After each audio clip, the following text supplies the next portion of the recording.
Bom dia, Berê. Berê, bom dia. Tudo bem, Berê? Tranquilo? Bom dia, bom dia. Você que frequenta muito teatro, cuidado, hein, Berê? Você que vai muito a teatro, cuidado, hein? Na verdade, com essa época de eleição, não dá nem pra ir ao teatro, Rodolfo. Estou livre. Aliás, nesse ponto, estou mais protegida à distância. Bom, mas você está acompanhando esse teatro geral, né? Esse teatro do tipo, olha, eu realmente estou com problemas pessoais e não poderei estar nessa chapa, e aí anuncia para o outro, olha, eu por questões de foro totalmente pessoal declino da vaga de vice e toca a vida pro outro lado. Então, esse teatro político você acompanha bem. Qual o próximo capítulo, a próxima peça que a gente vai ter no Teatro das Alianças para a eleição 2026 aqui na política fluminense, Berê? Pois é, o mais incrível, Rodolfo, é que a gente está há 1 mês e meio, mais ou menos, né, da eleição, e o republicano está lá, né, aos trancos e barrancos. O Garotinho mudou de vice pela 3ª vez, né, foi a primeira pessoa que ele apresentou era de um partido que nem ficou com ele, foi pro Eduardo Paes. A segunda, a Major, desistiu, e o terceiro ele anunciou na semana passada. E agora a vez também no Republicanos, parece que a crise ronda os republicanos, é com a chapa ao Senado, porque Marcelo Crivella já tinha apresentado a sua chapa, já tinha registrado na Justiça Eleitoral, e eis que agora parece muda tudo, né? Ele decidiu lá, ele tem reivindicado que a chapa seja formada agora por pessoas da confiança dele. Primeiro era até da confiança dele, o primeiro suplente era um pastor da Igreja Universal, amigo de longa data. Tô até aqui pegando o nome porque eu fechei sem querer e perdi o nome aqui dos suplentes registrados na chapa de Crivella, mas o primeiro suplente era um pastor da Igreja Universal que pediu olha, agradeço muito, fico muito feliz. Arruda. Obrigada, me salvando, Pinho. E o segundo, Pinho, se eu não estou enganada, é Francisco Eugênio. Isso. Era só o primeiro que eu não lembrava. Ele pediu para não misturar a política, não estava pronto para essa aventura, pediu para sair.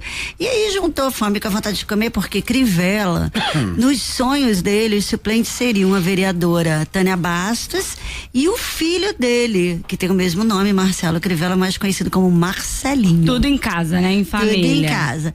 Aí tudo bem, o primeiro já queria sair mesmo, o primeiro suplente, beleza. Agora o segundo, que é o Francisco Eugênio, que é um empresário, que a gente andou dando várias matérias aí, que era o candidato, né, mais rico da nominata geral das eleições de 2026 no Rio de Janeiro. Ele parece que estava ali gostando dessa coisa de ser suplente, de ser, né, candidato a suplente de senador, e não tá querendo muito abrir mão. E para você mudar uma chapa já registrada hoje no TSE, ou você conta com a renúncia do candidato, ou você tem que expulsar a pessoa do partido. Então tá nesse drama aí, ninguém sabe como fica. Crivella queria mudar os suplentes, o primeiro topou e já saiu, o segundo ainda não. E é 1 mês e meio da eleição, Rodolfo, que é isso que é o mais incrível. Não dá para rodar santinho no Republicanos, porque não se tem a chapa completa. Nossas ruas agradecem. Mas lembrando que Antony Garotinho, candidato do Republicanos ao governo do estado, não tem uma não, tem 2 ações de impugnação a serem julgadas. Isso.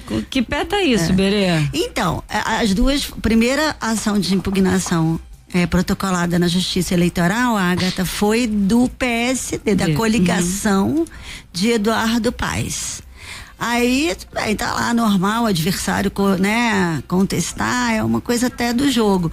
Mas quando foi ontem, o próprio Ministério Público Eleitoral entrou também com ação de impugnação, né, porque ambos dizem Garotinho está inelegível. A gente contou aqui, só relembrando, Garotinho foi condenado numa ação por um desvio na Secretaria Estadual de Saúde, lá na época em que Rosinha era governadora e ele era o secretário de governo. As investigações concluíram que ele teria sido importante na contratação da Fundação Procefet, uma contratação que foi sem licitação, de forma irregular.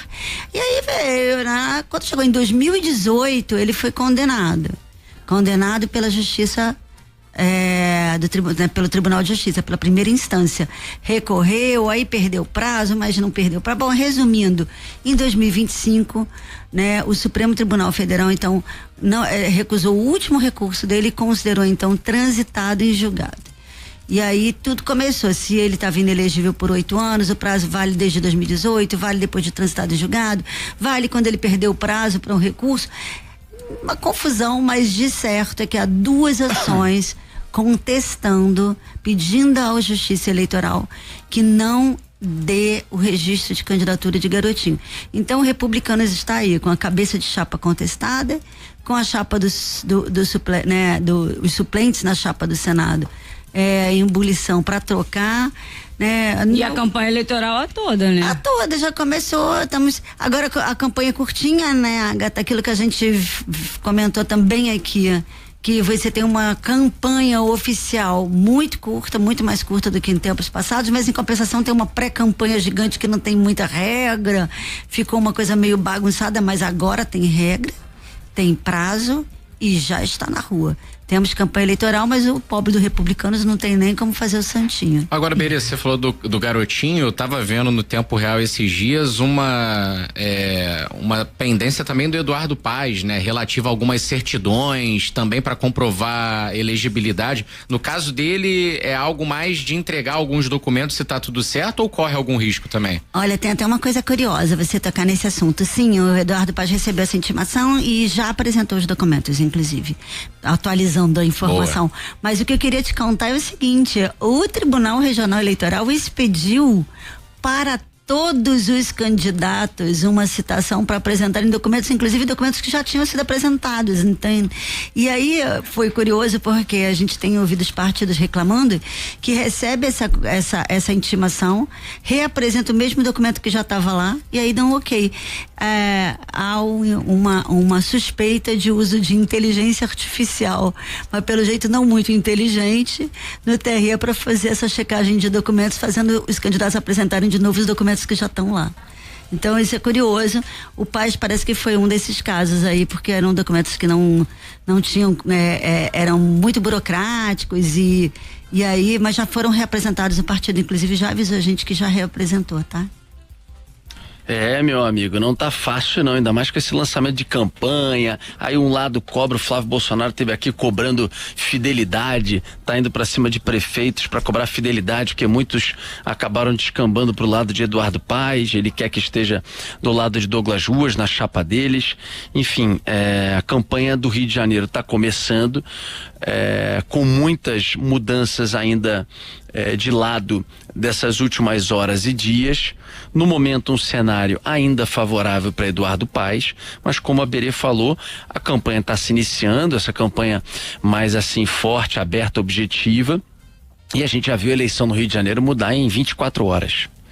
Não foram nem 48, foram basicamente 24 horas, 36 horas, quando o Witzel acabou crescendo, indo para o segundo turno e levando. Então, em eleição, meu amigo, dá para se imaginar absolutamente tudo e a gente vai acompanhar tudo isso de perto aqui na Band News FM com os bastidores da Berenice Seara, sempre participando do nosso programa às terças-feiras. Valeu, Berê, bom dia para você. Valeu, bom dia Berê. Para todos e até quinta. Até quinta. Até quinta. Fala, Zé. Vamos com o Gilberto